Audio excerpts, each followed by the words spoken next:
Hello to all. आज हम इस वीडियो में 12th बायोलॉजी का चैप्टर नंबर 2 यह हम पढ़ेंगे। चैप्टर नंबर 2 है हमारा मेल एंड फीमेल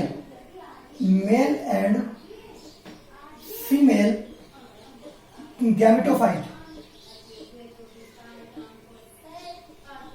इसमें हम मेल और फीमेल जो गैमेटोफाइट है, नर व मादा युग्मकोत्पाद जो है, इनके अंदर हम दो चीज पढ़ेंगे। एक तो पढ़ेंगे स्ट्रक्चर, संरचना, एंड हम पढ़ेंगे डेवलपमेंट।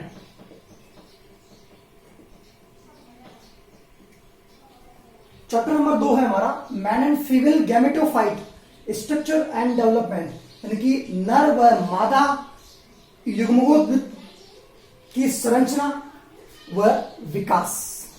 दो है यहां पे, एक मेल है और एक फीमेल। तो हम पहले मेल गैमेटोफाइट को पढ़ेंगे। हमारा हेडिंग जो है वो है मेल गैमेटोफाइट। देखिए मेल गैमेटोफाइट क्या है। देखिए पौधों में, प्लांट्स में, पौधों में ऐसी संरचनाएं जो नर युग्मक यानी कि मेल गैमीट नर युग्मक का निर्माण करती है, उसे हम लोग क्या बोलते थे, मेल गैमेटोफाइट, नर युग्मकोद्भिद। क्लियर। पौधों में ऐसी संरचनाएं जो नर युग्मक यानी कि मेल गैमेट का निर्माण करती है, उसे हम मेल गैमेटोफाइट कहते हैं। अब ऐसी संरचनाएं कौन सी है? देखिए ऐसी संरचनाएं हमारे पास में है अंकुरित परागकण। कौन है? अंकुरित परागकण में पौधों में पाई जाने वाली ऐसी संरचनाएं जो किसका निर्माण करेगी? नर युग्मक का। क्या कहलाएगी? Male gametophyte. अब ऐसी संरचनाएं कौन सी है? वो है अंकुरित परागकण। डायरेक्टली हम ये कह सकते हैं, अर्थात अंकुरित परागकण को ही हम लोग क्या बोल देंगे? Male gametophyte. क्लियर। अब देखिए यहां एक शब्द है अंकुरित, तो आप जानते ही हो, परागकण भी आप जानते हो। परागकण, परागकण किसकी संरचना है? नरजनांग है या मादा जनांग है? डेफिनेटली मेल गैमेटोफाइट पढ़ रहे हैं तो नरजनांग है। तो नरजनांग है तो हम किस, हमारी जो हेडिंग है वो क्या है? हम पढ़ेंगे नरजनांग, क्योंकि नरजनांग को पढ़ेंगे उसी के अंदर तो क्या आएगा? परागकण। अगर हमने नरजनांग नहीं पढ़ेंगे तो परागकण कहां से आएगा? पहले हमें नरजनांग पढ़ेगा, और नरजनांग को हम लोग क्या बोलते हैं? पुमंग। क्लियर। और आपको पता है पुमंग की इकाई क्या कहलाती है? पुंकेसर। पुमंग की इकाई हमारे सामने कहलाती है क्या? पुंकेसर। तो हमारी हेडिंग क्या हो गई? पुंकेसर। क्लियर। अब देखिए पुंकेसर, एक छोटा सा डायग्राम मैं आपके सामने बना रहा हूं यहां पे।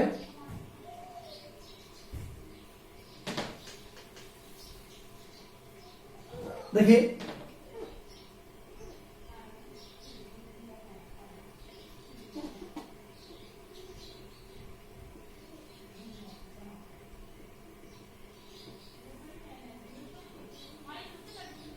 ये आप इसको कई बार ऐसे भी देख लेते हैं।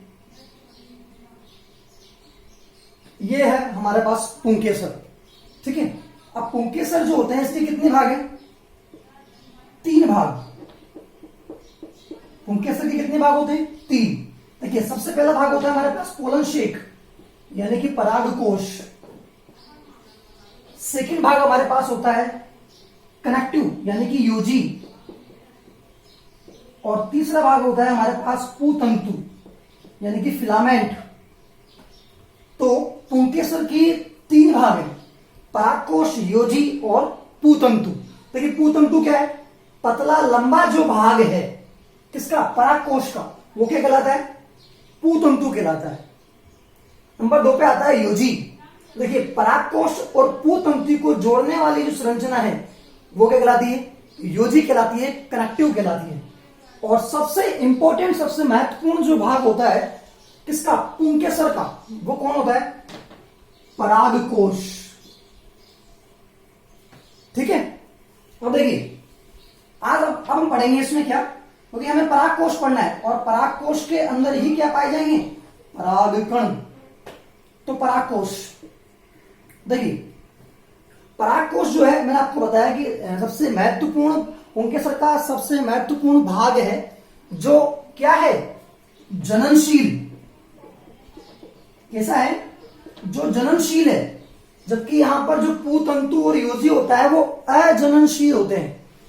तो परागकोश जो है वो जननशील भाग है, सबसे महत्वपूर्ण भाग है।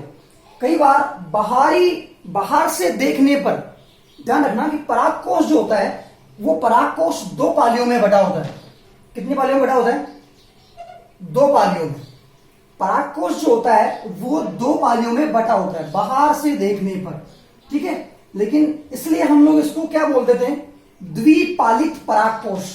क्या बोल देंगे, तो कितने पालियों में बटा हुआ है, दो पालियों में, इसलिए हम इसको द्विपालित परागकोश भी कह देते हैं। लेकिन ध्यान रखना, मालवेसी जो कुल होता है, कौन सा कुल, मालवेसी, जिसमें गुड़हल वगैरह आते हैं, भिंडी वगैरह, तो मालवेसी जो कुल होता है ना, इस कुल में ध्यान रखना स्टेप्स हैं।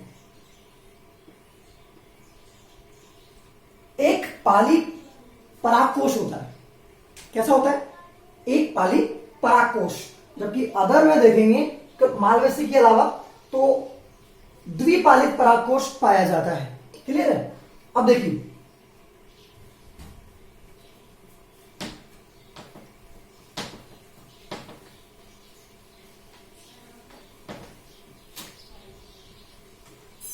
अब द्विपालित परागकोश हमारे पास में,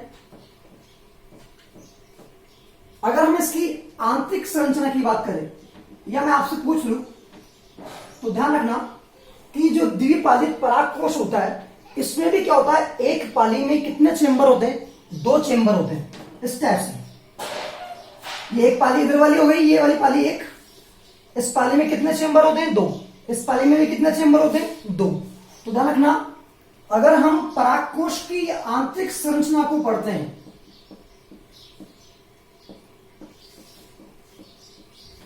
तो जो द्विपालित परागकोश हमारे सामने है, इस द्विपालित परागकोश की आंतरिक संरचना को जब हम पढ़ते हैं तो ध्यान रखना कि जो इसके अंदर चार चेंबर या चार कोष्ठ पाए जाते हैं।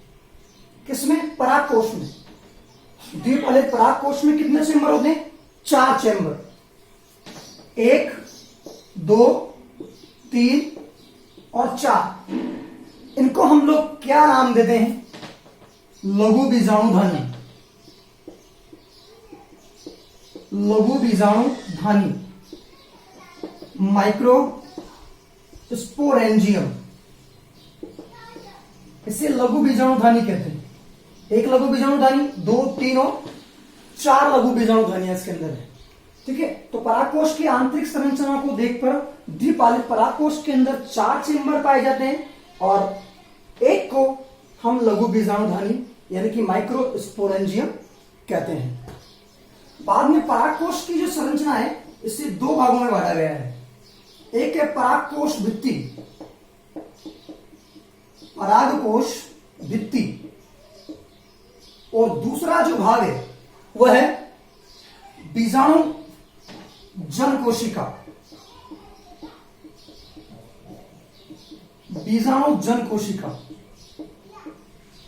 अब देखिए मैं आपको यहां पर एक डायग्राम बना रहा हूं इसके आंतरिक संरचना की, परागकोश की आंतरिक संरचना का।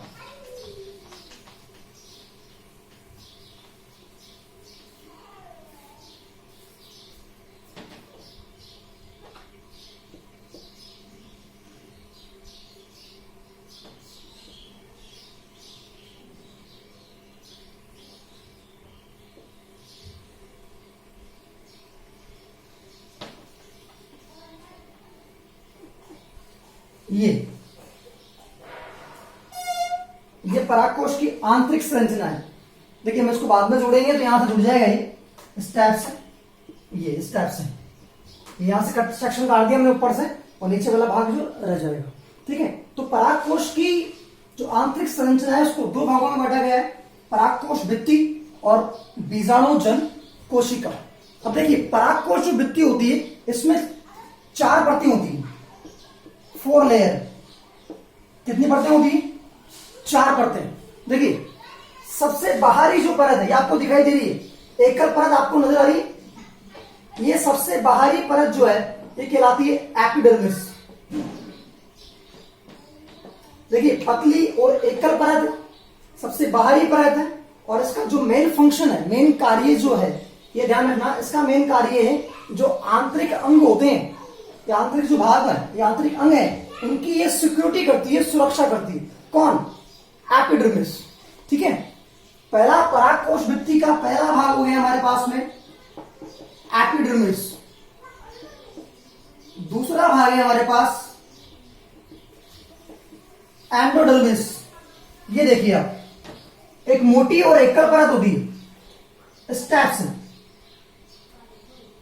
ये सभी जगह होती है, यहां भी होती है। ठीक है, मैं एक की तरफ बना के बता रहा हूं आपको ना, पूरे में होती है। ये मोटी और एकल परत होती है। ठीक है, इसमें क्या होता है, यू आकार की, कौन सा आकार की? यू आकार की अल्फा सेलुलोज की बनी हुई पट्टियां पाई जाती है। ये एंडोडर्मिस है, इस एंडोडर्मिस में यू आकार की अल्फा सेलुलोज की बनी हुई रेशेदार पट्टियां पाई जाती है। ध्यान रखना, जो इसको क्या करती है, आर्द्रता ग्राही बनाए रखती है। ठीक है, ये आर्द्रता ग्राही बनाए रखती है किसको? ये क्या है हमारे पास? परागकोश है। ठीक है, ये माइक्रोस्पोरेंजियम है, लघु बीजाणुधारी, ये भी लघु बीजाणु, ये भी लघु बीजाणुधारी। ठीक है, तो ये परागकोश को करती है, आर्द्रता ग्राही बनाए रखती है। इसका मुख्य कार्य जो है किसका? एंडोडर्मिस का। ये क्या करती है? परागकोश के स्फुटन को रोकती है। कौन? एंडोडर्मिस। इसके बाद नंबर 3 जो परागकोश भित्ति होती है वो है मिडिल लेयर, मध्य भित्ति। देखिए 3 परतें होती है, ध्यान से देखना।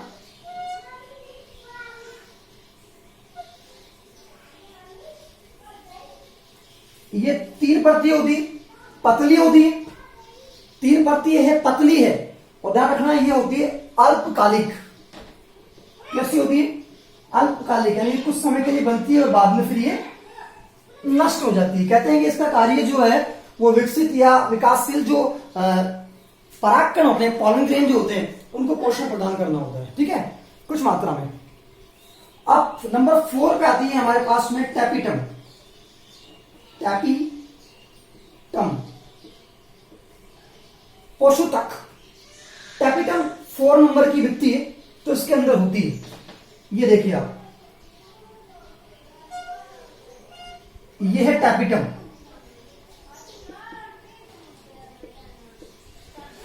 सबसे आंतरिक भित्ति है टैपिटम जो है परागकोश की, और टैपिटम जो है ये, इसके हम कह सकते हैं टैपिटम, इसका जो हम बात करें, जो टैपिटम जो है इसके अंदर याद रखना ये एक परती होती है, और इसके अंदर टैपिटम के अंदर जो है प्रमुख, हम बात कर रहे थे टैपिटम की। हाँ, तो टैपिटम के अंदर जो है ध्यान रखना कि इसका प्रमुख भाग तो है ही सही। हाँ, मैं बात कर रहा था, हाँ, इसके अंदर जनन द्रव्य और केंद्रक पाए जाते हैं। क्या पाए जाते हैं? जनन द्रव्य और केंद्रक। किसमें? टैपिटम में। ठीक है, और इसी टैपिटम के अंदर याद रखना कि गोलाकार, वसीय गोलाकार, इस टैपिटम के अंदर वसीय गोलाकार आकृति की कोशिकाएं पाई जाती है, जिन्हें प्रोयूबिश कहते हैं, या प्रोयूबिश काय या प्रोयूबिश बॉडी कहते हैं। वसीय प्रकृति की गोलाकार कोशिकाएं पाई जाती है, जिन्हें हम प्रोयूबिश काय कहते हैं। एक नंबर में क्वेश्चन आ सकता है, प्रोयूबिश काय किससे कहते हैं? तो ध्यान रखना प्रोयूबिस्काई क्या है कि टैपिटम के अंदर, जो टैपिटम होता है उसके अंदर वसीय प्रकृति की गोलाकार कोशिकाएं पाई जाती है, जिन्हें हम प्रोबिस्काई या प्रोबिस्ट बॉडी कहते हैं। ध्यान रखना। अब क्या होता है कि इसमें एक हमारे पास में एक पदार्थ है स्पोरोपोलेनिन। स्पोरोपोलेनिन ये जो प्रोबिस्काई है इसके चारों तरफ एक पदार्थ जमा हो जाता है, उसे बोलते हैं स्पोरोपोलेनिन। और इस स्पोरोपोलेनिन के जमाव के कारण ये कोशिका फिर कहलाती है हमारे सामने क्या, यूबिस्काई। यूबिस्काई या यूबिस्ट बॉडी। ठीक है, ध्यान रखना ये यूबिस्ट बॉडी क्या कार्य करती है। जब हम परागकण पढ़ेंगे, क्या पढ़ेंगे, परागकण, तो उसके अंदर ध्यान रखना परागकण में दो परतें होती है, एक होती है एक्साइन और एक होती है इंटाइन। तो हम लोग एक्साइन को पढ़ेंगे। यूबिस्काई का मुख्य कार्य है किसका निर्माण करना, एक्साइन का निर्माण करना। तो ध्यान रहेगा टैपिटम के अंदर वसीय प्रकृति, कह सकते हैं वसीय गोलाकार कोशिकाएं पाई जाती है, जिन्हें प्रोबिस्काई कहते हैं। इनके चारों तरफ स्पोरोपोलेनिन का जमाव हो जाने के कारण ये कोशिकाएं क्या कहलाती है, यूबिस्काई कहलाती है, जो परागकण की बाहरी परत एक्साइन का निर्माण करती है।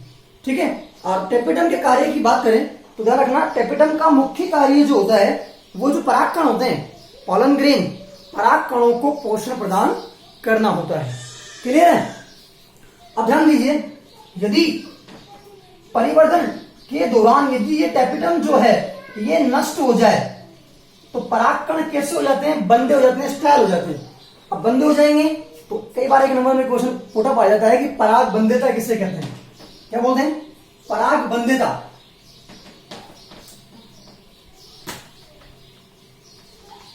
देखिए क्या होता है पराग बंध्यता। कई बार परिवर्तन के दौरान ये टैपिटम नष्ट हो जाती है। टैपिटम नष्ट होने से क्या होता है कि जो परागकण होते हैं वो बंदे हो जाएंगे और उसी को हम लोग क्या बोल देते हैं, पराग बंध्यता कह देते हैं। तो ध्यान रखना। और मैं आपको बता दूं मुख्य रूप से टैपिटम जो है बेटा यहाँ पर ये दो प्रकार की होती है, एक होती है अमीबीय टैपिटम और एक होती है ग्रंथिल या स्रावी टैपिटम। टैपिटम दो प्रकार की होती है, अमीबीय और ग्रंथिल। ज्यादा ध्यान रखना डाइकोट जो प्लांट होते हैं यानी कि द्विबीजपत्री, उन डाइकोट प्लांट में कौन सी वाली टैपिटम पाई जाती है, ग्रंथिल टैपिटम पाई जाती है। अब मैं बात कर लेता हूं बीजाणु। नंबर 2 पे आ रही है हमारे पास में। परागकोश वृत्ति हमने पढ़ी, 4 प्रकार की वृत्तियां होती है, एपिडर्मिस, एंडोडर्मिस, उसके बाद मिडिल लेयर और लास्ट में है टैपिटम। ठीक है, तो टैपिटम क्या है, एकल परतीय है, ध्यान रखना, जिसमें जीवद्रव्य और क्या पाए जाएंगे, केंद्रक पाए जाएंगे। इसमें गोलाकार वसीय गोलाकार कोशिकाएं पाई जाती है, जिन्हें हम प्रोबिस्काई कहते हैं। प्रोबिस्काई के चारों तरफ स्पोरोपोलेनिन का जब जमाव हो जाता है तो वो कहलाती है यूबिस्काई कहलाती है। ठीक है, अब यूबिस्काई क्या करती है, परागकण की बाहरी परत एक्साइन का निर्माण करती है। टैपिटम दो प्रकार की होती है, अमीबीय और ग्रंथिल। क्लियर है। अब हम बात कर लेते हैं परागकोश के आंतरिक संरचना में। परागकोश वृत्ति पढ़ी, ये हमने कंप्लीट हो गई। अब हम पढ़ लेते हैं बीजाणु जन कोशिका। ध्यान दीजिए, ये जो टैपिटम है, ये टैपिटम, इस टैपिटम के अंदर कई सारी बीजाणु जन कोशिकाएं पाई जाती है। कौन सी कोशिकाएं पाई जाती है, बीजाणु जन कोशिकाएं पाई जाती है। आप सभी लोग जानते हो कोशिकाओं के समूह को हम लोग टिश्यू कहते हैं, ऊतक कहते हैं। तो अगर समूह बन जाएगा तो उसमें क्या बोल देंगे, बीजाणुजन ऊतक। क्या बोल देंगे, बीजाणुजन ऊतक। लेकिन इसकी एक कोशिका, ये टैपिटम को ध्यान दीजिए, टैपिटम को मैं यहां बना रहा हूं, ये टैपिटम मैंने ले लिया, ये डिवाइड हो गई। ये जो टैपिटम की एक कोशिका है सिंगल, ये इसको हम लोग बोलते हैं पीएससी, प्राइमरी स्पोरोजीनस सेल। क्या बोलते हैं, primary sporogenous cell, primary sporogenous cell यानी कि प्राथमिक बीजाणुजन कोशिका, अकेले को बोलेंगे। ठीक है, और विकास के दौरान क्या होता है, ये जो पीएससी है ये किस में कन्वर्ट हो जाती है, एमएमसी में। यानी कि microspore mother cell, microspore mother cell. ये जो पीएससी थी ये किसमें कन्वर्ट हो गई, एमएमसी में, यानी कि माइक्रोस्पोर मदर सेल, लघु बीजाणु मात्र कोशिका। क्लियर है? तो ये हमारे पास क्या आ गई, हमारे पास में एमएमसी आ गई। हमें एमएमसी ध्यान रखना है। टाइपिडम के अंदर बहुत सारी कोशिकाएं पाई जाती है जिन्हें लघु बीजाणु जन कोशिका या बीजाणु जन कोशिका कहते हैं। ध्यान रखना, बीजाणु जन कोशिकाएं जो होती है समूह में रहेगी उत्तर क्या आएगा के लिए, तो क्या कहलाएगी, पीएससी, प्राइमरी स्पोरोजिनस सेल, यानी कि प्राथमिक लघु बीजाणुजन सेल कोशिका। और फिर बाद में ये विकास के दौरान किसमें कन्वर्ट हो जाएगी, एमएमसी, माइक्रोस्पोर मदर सेल। तो हमारे पास क्या बच गई, माइक्रोस्पोर मदर सेल। ठीक है, अब हम पढ़ेंगे क्या, अब लघु बीजाणु मदर सेल हमारे पास में, तो हम पढ़ेंगे क्या,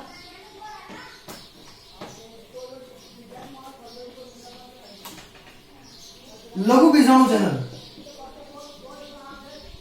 लघु बीजाणु जनन। देखिए लघु बीजाणु जनन क्या है, ये जो एमएमसी है, ये एमएमसी, इस एमएमसी में क्या होता है कि अर्धसूत्री विभाजन होते हैं। कौन सी विभाजन होंगे, अर्धसूत्री। मैं इसको बाहर निकाल रहा हूं, ये अर्धसूत्री विभाजन हो जाएंगे और ये कितने भागों में बढ़ जाएगी, 4 भागों में। और 4 ये क्या करेगी, माइक्रोस्पोर का निर्माण करेगी। किसका निर्माण करेगी, माइक्रोस्पोर, यानी कि लघु बीजाणु। कितने बनेगी, 4, 1 2 3 4 लघु बीजाणु ये बन गए। ये क्या बन गए, माइक्रोस्पोर। किसने बनाया, ये एमएमसी ने।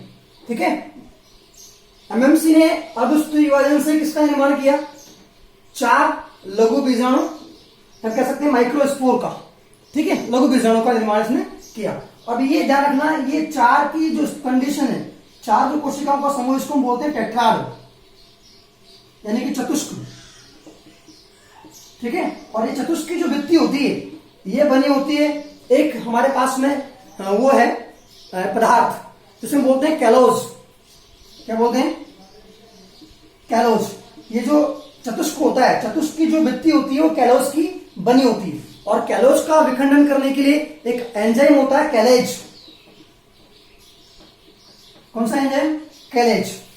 अब जब कैलेज एंजाइम कैलोज का विखंडन कर देता है, किसका विखंडन कर देगा, कैलोज का। ये जो इसकी जो भित्ति है वो किसकी बनी हुई है, कैलोज की बनी हुई है। जब कैलेज एंजाइम कैलोज का विखंडन कर देगा तो ये भित्तियां टूट जाएगी, ये सारी टूट जाएगी, और क्या होगा, ये जो लघु बीजाणु है ये क्या हो जाएंगे,